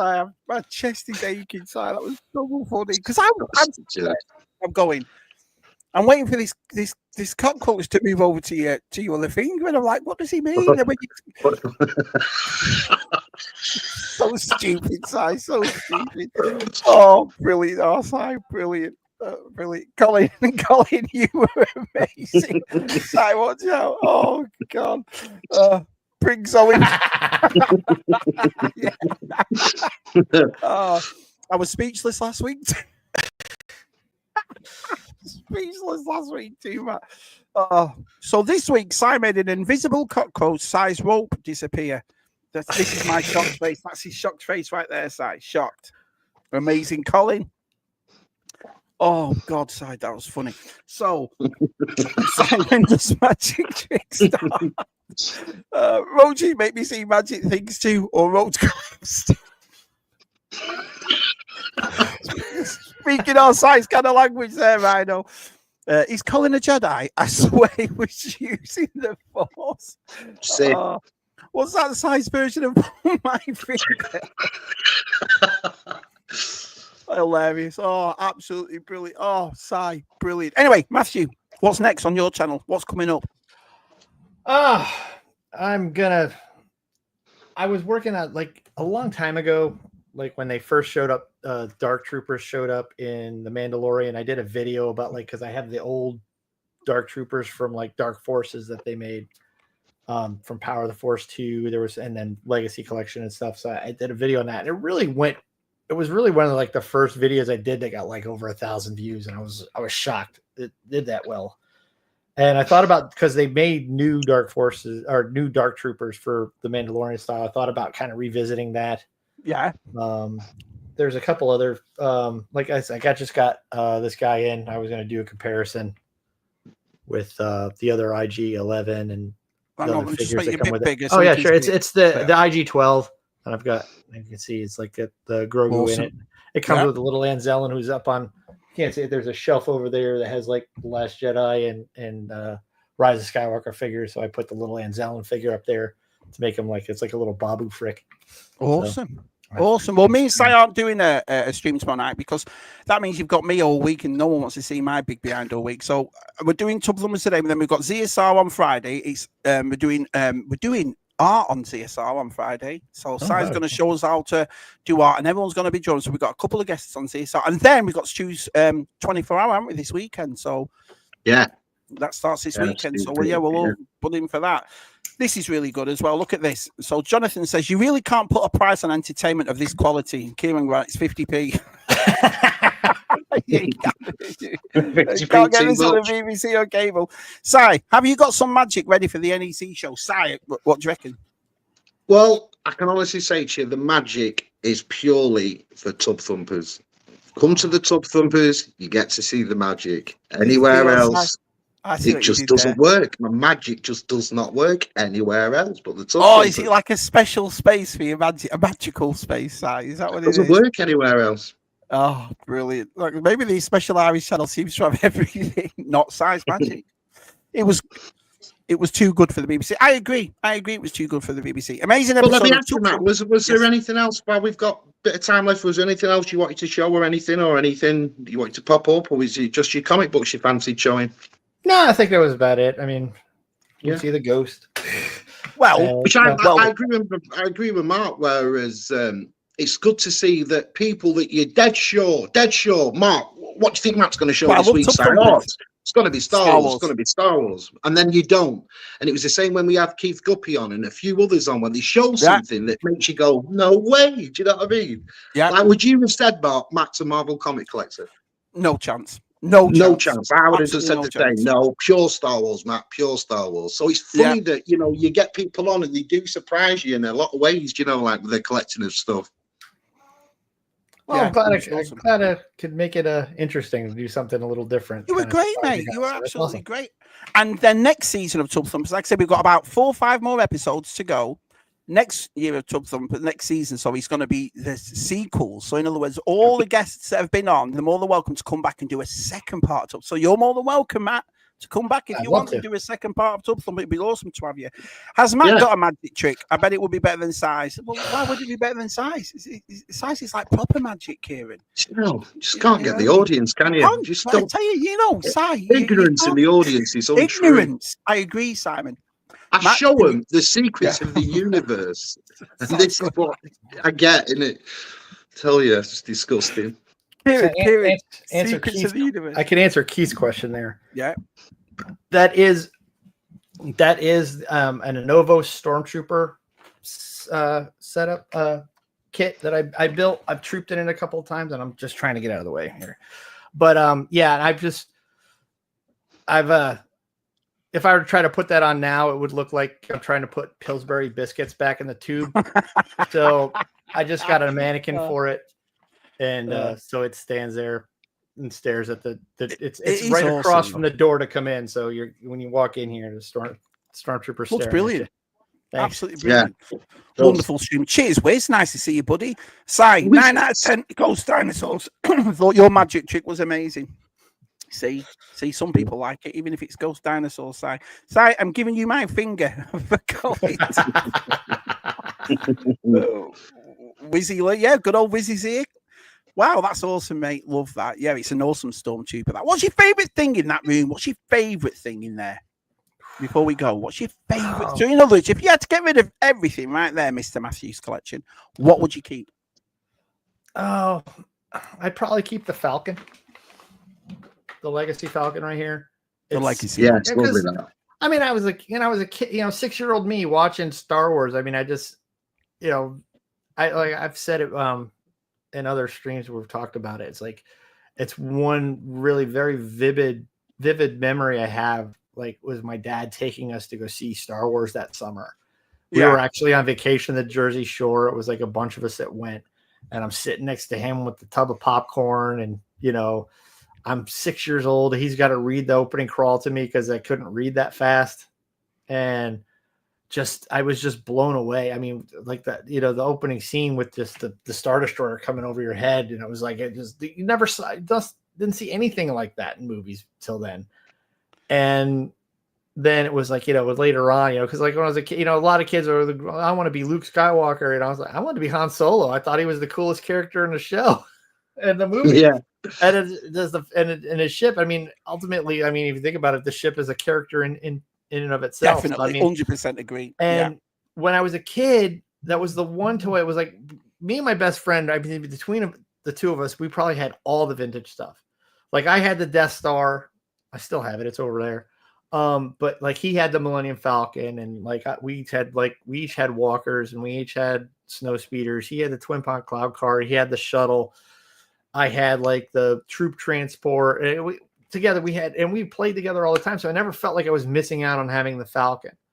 And so like later on though, when I kind of got back into collecting in 99, I was like, man, I could just get that Power of the Force Falcon. It was because it was basically the same mold. And then, but I always liked it, but it was like, the figures just didn't fit in it right. And I, that kind of bugged me.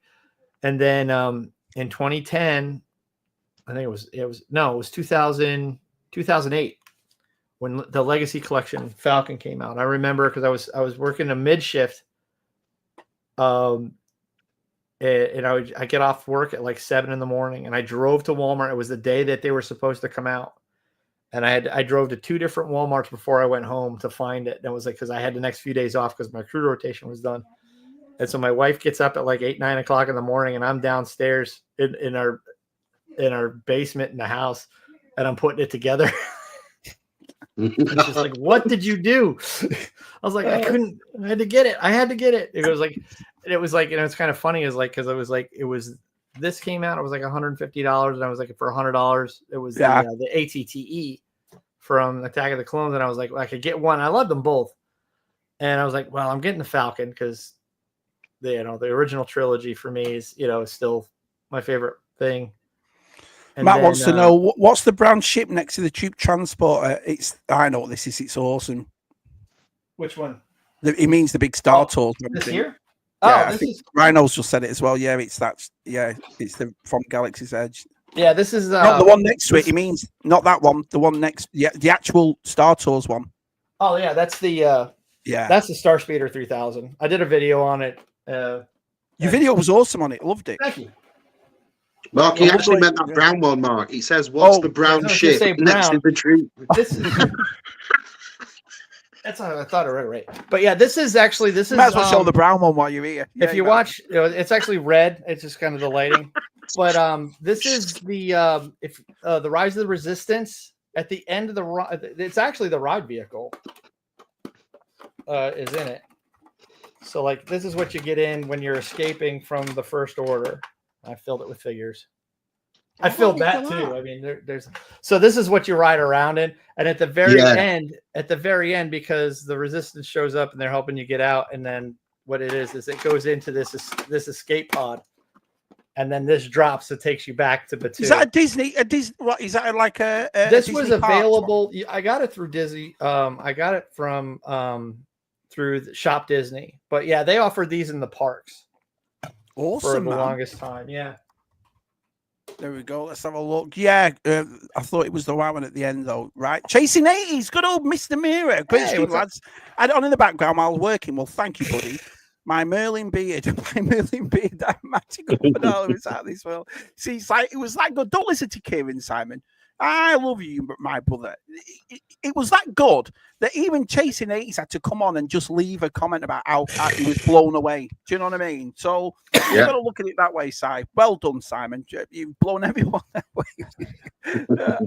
I was looking this year. I picked up a Legacy Falcon. A Legacy Falcon is beautiful. It's a beautiful one. No, the brown one, Shabby. Yeah, yeah. Hey, Chris. Hey there. Hey, Chris. So everyone's saying hello. Anyway, we're done. We're done and dusted for part 39 of Tub Thumpers. You've been great, Matt. I've loved it. Well, hey, guys, brilliant. Thanks for having me on. This has been a lot of fun. You've been absolutely fantastic. Yeah. Right. Well, we'll see you all next week for Tub Thumpers. See you tomorrow. ZSR's on my channel tomorrow. So we'll see you then. All right, everyone. See you soon. Say bye, lads. Bye, lads.